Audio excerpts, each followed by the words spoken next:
So in this lecture, I'll introduce you to the three pillars of the creative economy, and we'll start examination of one of the core pillars, which is culture. So the three pillars you can think of very simplistically. It's about culture, it's about creativity, and it's about economics. And you can imagine these three pillars to form like a cube, and anything that fits in the creative economy is somewhere in the cube along various dimensions. So some might be emphasizing the cultural side more, others might emphasize the creative side more, some might emphasize the economic side more. So think of this as a cube. And each of these we will discuss and how they relate to form the creative economy. But let's begin by focusing on the cultural pillar to begin with.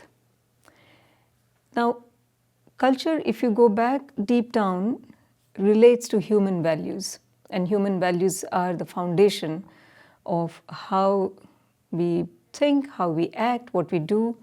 So it's really important to begin by understanding human values and what kind of frameworks do we have to think about human values. What are some examples of how we prioritize our human values and make decisions at different points in time related to our purchasing behaviors, related to our relationship with environment, so on and so forth. And what we will look at in this particular section is human values and culture. The connection between these two is really about how we decide and choose to prioritize certain human values over others. And it's really the trade-offs and the decisions we make which then formulates the cultures we live in and we promote, or we just choose to change, as the case might be. And human values, as they manifest at individual level, in our families, our extended families, in the society we live, and sometimes even at national level. So it's all about human values, prioritization of human values, which results in cultures. And what we want to then understand is what happens when cultures are reproduced, which is not new because cultures have been around for a long time and they have been reproduced. But what happens when they're reproduced mechanically? And they're reproduced mechanically for the purpose of consumption. And that's where the connection comes with the economic pillar of the creative economy. So we are going to begin with core human values, understand them deeply, look at the prioritization, and then see how they connect, formulate cultures, and how cultures then connect with the creative economy. So that's the conversation here. To begin with, Feather has talked about culture, and he talks about cultures as, human values as goal-directed activities that we undertake. And our human values, how long do they persist in an activity, and do we persist with those when we are faced with adverse situations? And what choices do we make in those sometimes conflicting situations? And how do we construe certain situations? How do we feel about taking on certain kinds of activities? So at deep down, human values are about feelings, motivations, and they are founded in human motivations at the core of it. So why do values matter, and why should we even think about these? The fact is, human values work as guiding principles in our day-to-day lives. They influence what we think, so both our thoughts and what we do, the actions we choose to undertake. Also knowing that human values, when they're repeated over and over again, they become a part of our subconscious beliefs and assumptions we make. We don't necessarily consciously think of these human values. However, there are circumstances, whether it's intrinsic or extrinsically motivated, that certain human values can get activated in certain situations. And often human values, they can be internal and external factors that actually reinforce and strengthen certain kinds of human values. So it's really important because ultimately how we live and how we interact with our environments goes down to human values. So it's really important to study those. For example, if you look at how human values influence, they influence our interests. Am I interested in outdoors and sports, or am I interested in, so what really drives me and says that I'm interested in sport, right? I have to examine the deep down values that undergird my interest. And it might be my love for being one with the environment, for example. That might be a core human value that influences my interest here. On the other hand, it might also be related to the big issues that are around us. For example, the environmental issues that we all face, or in today's times, it's the political persuasions, and what changes my thought process as to how do I believe in one kind of political ideology or philosophy versus the other, and what motivates me to change my thought process over there. It's about our thought process around immigration right now, and it's about our thought processes behind global conflicts that we face. So really, if you go look at any issue that we see right now around us, or any topic for that matter, it doesn't have to be an issue. It does go back to core what drives our motivation and certain kinds of thought processes.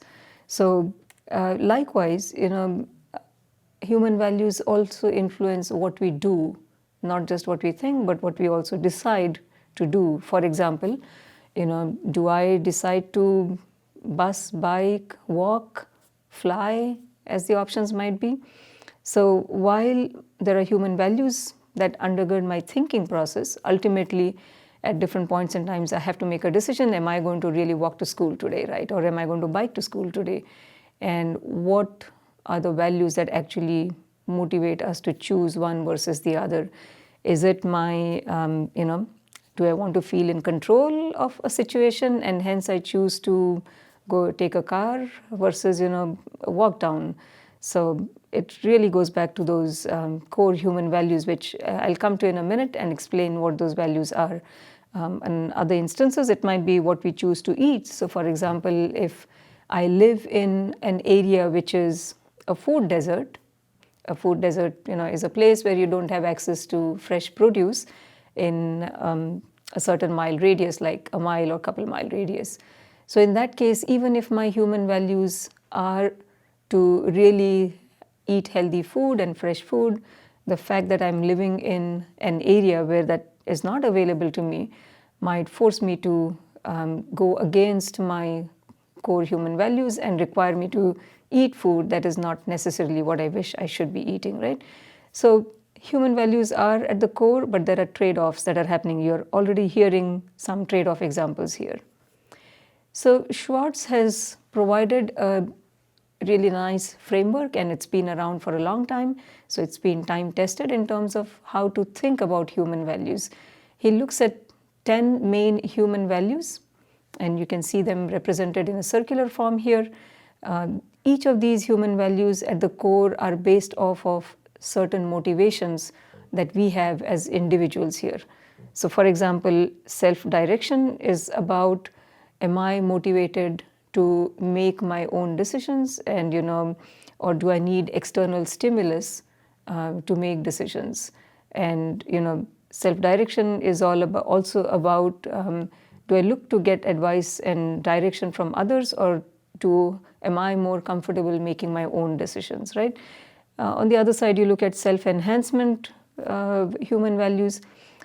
Is achievement a core of my human value? Do I really emphasize achievement and results for myself, or do I look at, do I appreciate the value where, I want to really look at the benefit of all, not just me. It's the benefit of all and people around me, the environment around me, which goes to more of universalism, goes to more of benevolence.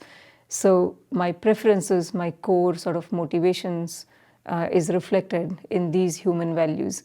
And they're put along two opposite spectrums, scales. On the one side, we have one extreme, we have openness to change. On the other extreme, we have conservation. So if For me, a human value is around conformity, tradition, which means I want to be seen as, or I value going by the norms that are established by the community I live in, the society I live in.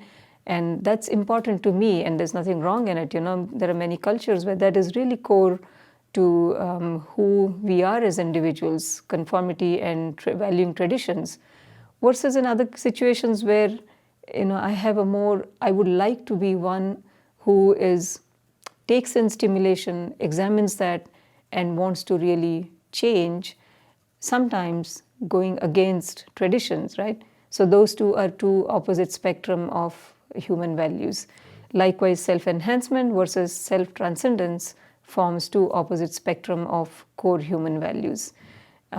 Now, if you look at these human values, you can never attribute a decision you make at any point in time to a single value or a unique value.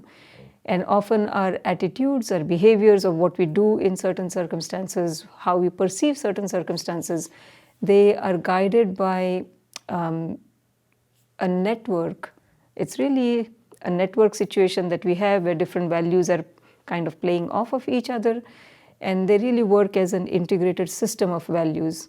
And we have to choose, we make trade-offs. In some situations, I decide to prioritize the behavior of conformity, and in other situations, I might choose to prioritize the core value of being open to change, right?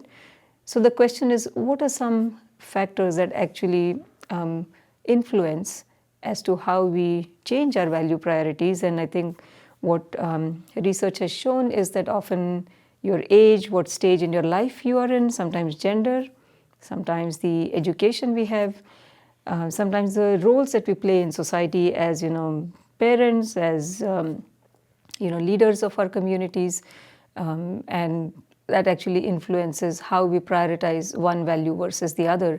And like the example I talked about, bus, bike, walk might actually, even at the core, if my value is to really be one with the environment and really respect my environment, it might so happen that I actually prioritize another value in a situation because I just need to be at some place on time, and I cannot do it.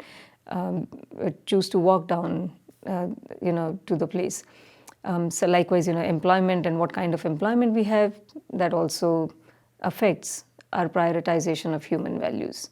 Now, all this human values, okay, that's good, but why is it important, and how does it connect with the creative economy, in the big picture scheme of themes? So in order to understand that, let's first look at the connection between human values and cultures. And again, this class is not about understanding cultures, and it's not a sort of cultural theory class. We want to understand culture to the extent of having a common vocabulary. So as we go forward in this course, we are following the same vocabulary, and then see that deep down cultures do relate to human values. So I'm going to play this short clip here, which actually introduces to a fabulous, what I think is a fabulous metaphor for culture. It's an iceberg metaphor. So let's take a listen, and then we'll come back really quick to talk about this a bit here.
So as you saw in this short clip here, culture really has two components, right? The visible and invisible component. What we see on the surface, visible, language, food, and all this. And I think all of us associate that with culture, whether it's music or whether it's art or languages. I speak 4 different languages from India, but I don't speak them from the Western countries, right? So we directly associate these things with the culture where we come from, who we are. But I think what we also saw is really the hidden part of culture, which is most important, because what you see on top is a manifestation of what's beneath the iceberg, right? That's hidden. And that has to do with our beliefs, our values, our assumptions, and things such as our relationship with the environment.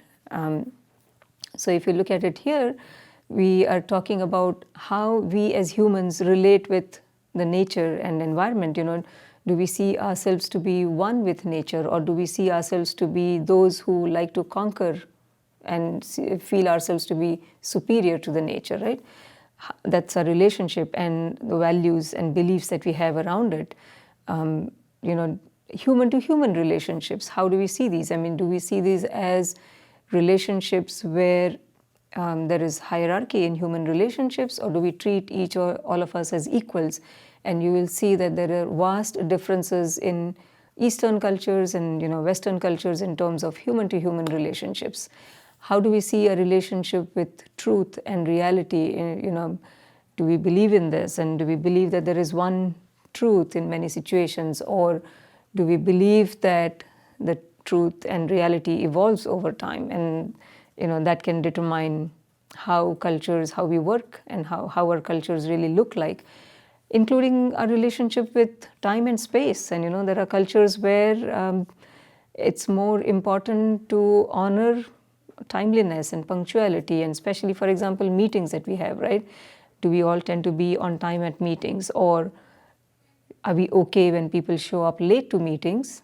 Because our core human value over there is around respecting individuals who have been delayed for probably some causes that are not known, and it's okay, and we wait till everyone shows up. So the cultures play out very differently. I've been in both cultures where you really honor and respect for people who have shown up at meetings on time, and in other cases where you are free and you give some leeway to those who are delayed for meetings. So these are all about how we prioritize values in our daily lives, but they manifest as cultures, right? So remember the iceberg metaphor. I think that's really instrumental in this case.